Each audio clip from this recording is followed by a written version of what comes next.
So, exactly 10 years ago today, December 12th, 2015, the world came together and signed its most important climate deal ever. A decade of promises, politics, and a whole lot of debate has gone by. But what does any of that actually mean for you?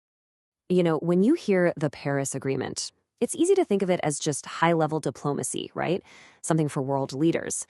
But the truth is, it's been quietly reshaping things all around us. I'm talking about everything from what you pay for electricity to the kind of weather alerts you get on your phone. So the big question is, how exactly has this 10-year-old treaty changed your world? Okay, so before we can really dig into its impact, we've got to get on the same page. Let's break down what this pact actually is. At its core, it's basically the planet's collective promise to itself. Think about it, a legally binding treaty, hammered out at that huge COP21 summit in Paris. You had nearly 200 countries all in one room, finally agreeing to get serious about climate change and to do it together.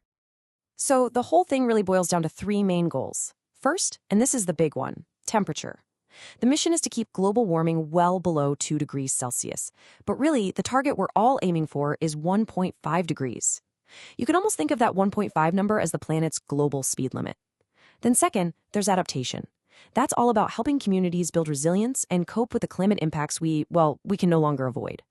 And number three, it's all about the money, finance.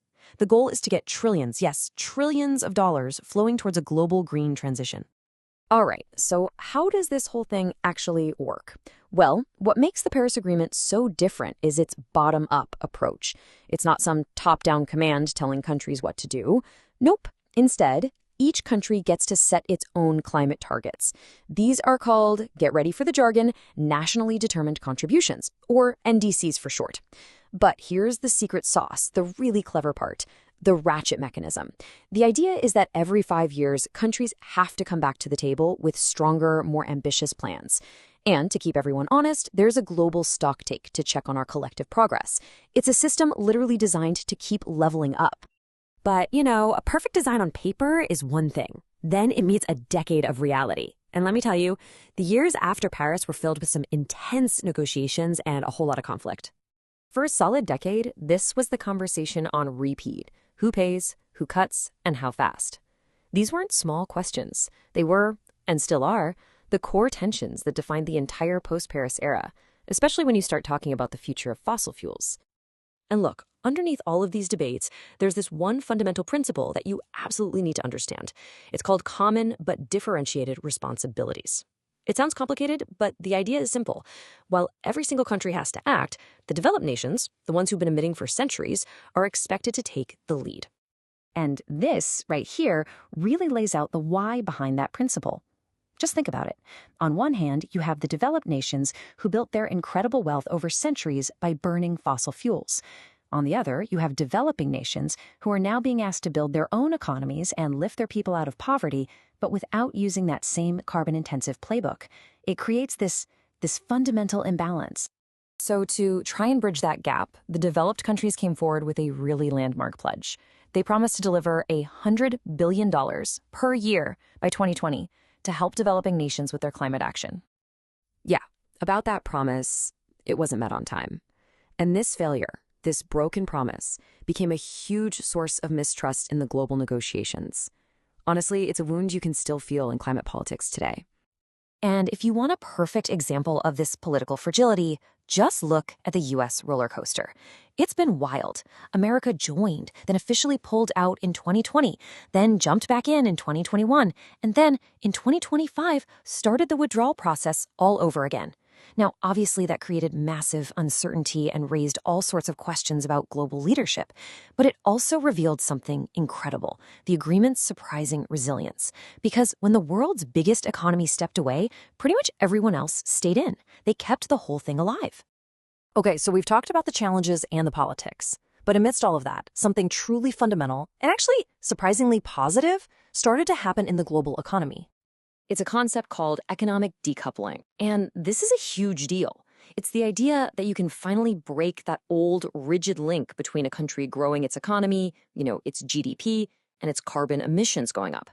For the first time in history, really, it became possible to grow an economy without making the climate problem worse.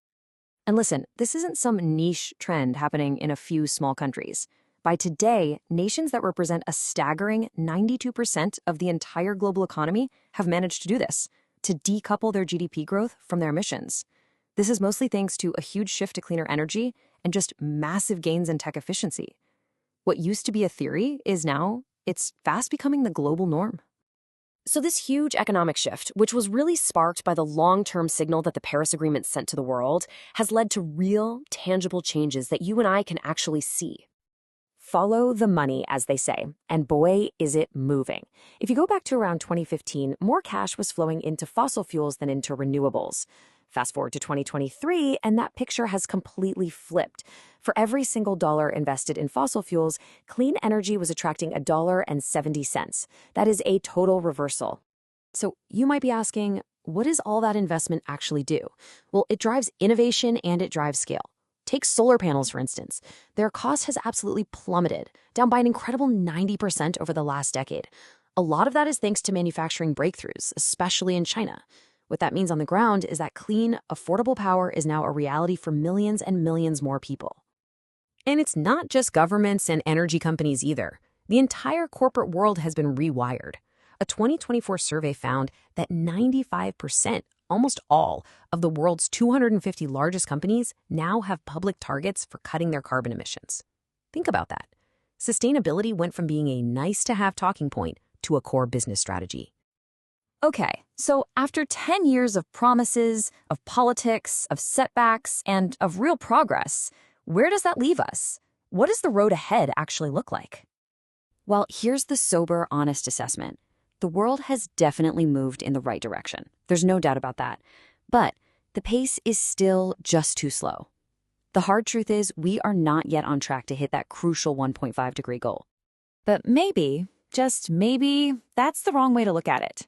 As one analysis I read put it so well, the agreement didn't promise perfection. It provided a path, and that's key. Its real value was never going to be as a single magic bullet solution.